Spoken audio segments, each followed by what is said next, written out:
व्लॉगमध्ये कसे आहात सगळेजण। आज दिवसभरामध्ये भरपूर काय घडलं, चला आजच्या दिवसाची सुरुवात काय झाली ते सांगते। तर आता आजपासून इवाच्या डॅडींचं ऑफिस सुरू झालेलं आहे आणि त्यामुळे टिफिन सुरू झालेला आहे। इतके दिवस खूप बरं वाटत होतं, मस्त जेवण करायचं, सकाळी कशाची घाई गडबड नाही। पण आता आजपासून मात्र आता ऑफिस सुरू झालेलं आहे, त्यामुळे मस्त टिफिन वगैरे रेडी आहे।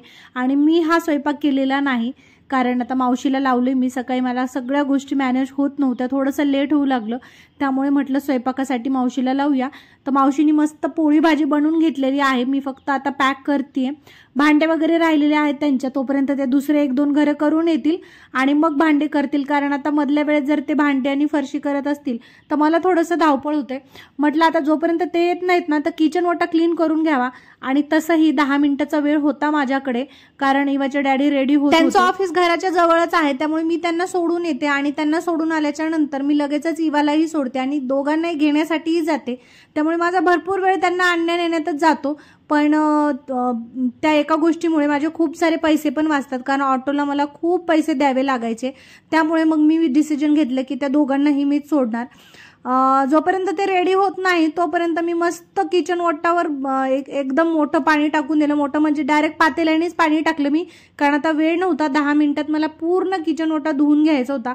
पुसून जर घ्यायचं असतं ना तर मग वेगळी गोष्ट, ते झालं असतं, पण जर खळखळ पाण्याने जर तुम्हाला धुवून घ्यायचं आहे ना तर मग थोडासा वेळ लागतो।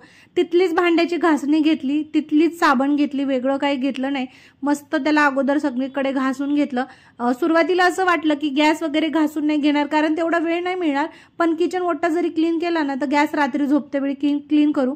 पण इवाच्या डॅडीला तेवढा फोन आला, मी म्हटलं आता हे 10 मिनिटं फोनवर बोलत बसतील आणि तोपर्यंत माझा गॅस पण पुसणं होईल।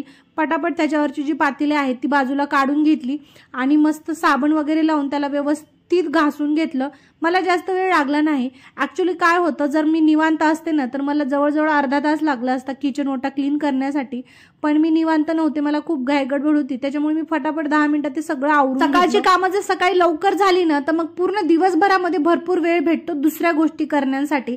आता मला दुसऱ्या गोष्टी काय असतात, शक्यतोवर युट्यूबचं एडिटिंग असतं सकाळी 1 वाजेपर्यंत, त्यानंतर मग इंस्टाग्राम, त्यानंतर फेसबुक, आता या सगळ्या गोष्टीचं एडिटिंग करायला मला 3 ते 4 तास सहज जातात। आणि मग बाकीच्या गोष्टीमध्ये व्हॉइस ओव्हर द्या आणि बाकीच्या गोष्टी करा, अपलोड करा, स्टोरी ठेवा, इतकं चिकचिक आहे ना यूट्यूब आणि इन्स्टाचं, इव्हन फेसबुकचं सुद्धा। तर आता इतक्या गोष्टीसाठी माझा पूर्ण दिवस जातो। इव्हन आता 2-3 दिवसापासून असं झालंय की माझे हात दुखायला लागलेत, पावसाचं वातावरण आहे आणि थंडीत कामं करणं पाण्यामध्ये, आणि मग एकाच बोटाने फोन यूज करणं। मी लॅपटॉपवर शक्यतो एडिटिंग करत नाही, कारण मला ते खूप हार्ड जातं, सो फोन यूज करून करून माझा हात सुद्धा पेन करायला लागलाय।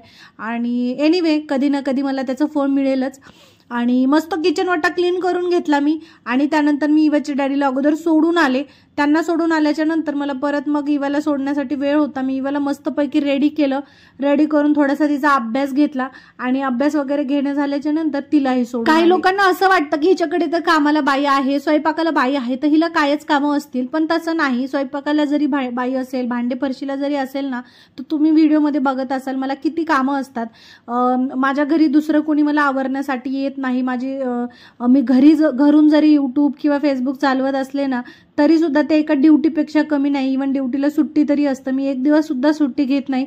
फार तर मी खूप आजारी पडले ना तर त्याच दिवशी माझा व्लॉग येणार नाही, अदरवाईज मी दररोज व्लॉग टाकते, डेली व्लॉगिंग करते मी, आणि एका ठिकाणी नसून 3 ते 4 ठिकाणी करते। अजूनही एक माझं चॅनल आहे मिशोचं, ते अजूनही मी कधीच कुठे रिव्हील केलं नाही, ते सुद्धा चॅनल मी चालवते। तर इतक्या गोष्टी चालवणं एका ड्युटीपेक्षा कमी नाही, त्यामुळे मला 4 जरी मी बाया लावल्या ना तर ते वर्थ आहे, कारण मी त्या कामाच्या बदल्यात किंवा त्या टाइममध्ये जो टाइम कामवाली बाई यूज करते त्या टाइममध्ये मी माझी दुसरी 4 कामं करते आणि त्याच्या बदल्यात मला चांगले पैसे मिळतात। सो प्लीज जे लोक जज करतायत ना की हिच्याकडे बाई वगैरे आहे, हिला काही कामं नाही, तर प्लीज जज करू नका। मी खरंच माझा वेळ चांगल्या कामाला लावतेय, बाई आहे म्हणून मी काही झोपून राहत नाही, माझा पूर्ण दिवस कामामध्ये जातो।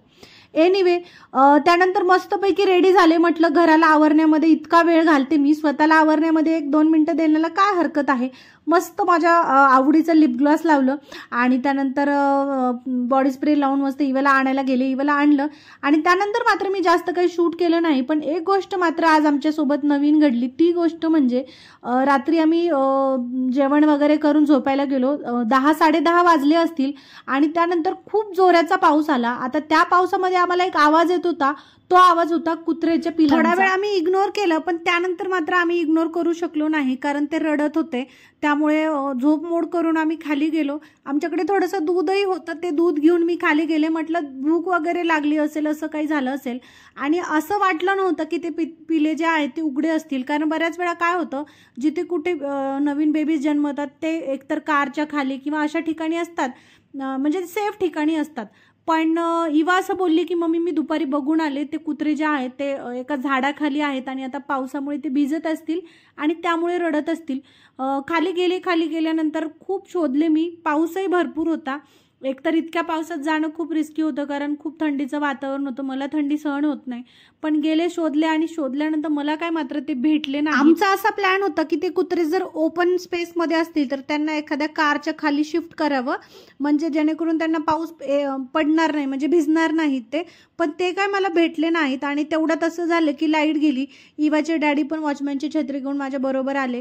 आम्ही 15-20 मिनिटं शोधलं, ते भेटले नाही. दूध तिथेच आम्ही ठेवलं, वॉचमॅनला दिलं. म्हटलं दिसतील, आवाज येत असेल तर त्याला देऊन टाका. आणि आम्ही घरी आलो, कारण लाईट गेली आणि लाईट गेल्यामुळे आम्हाला लिफ्ट पण यूज करता आली नाही, बंद होती. मग तसंच आम्ही पायऱ्या चढून, आम्ही काय डॉग लवर वगैरे नाहीयेत, आमच्याकडे कुत्रा नाहीये. पण आम्हाला असं वाईट वाटत होतं, कारण ते खूप रडत होते आणि 4-5 दिवसाचीच पिले होती.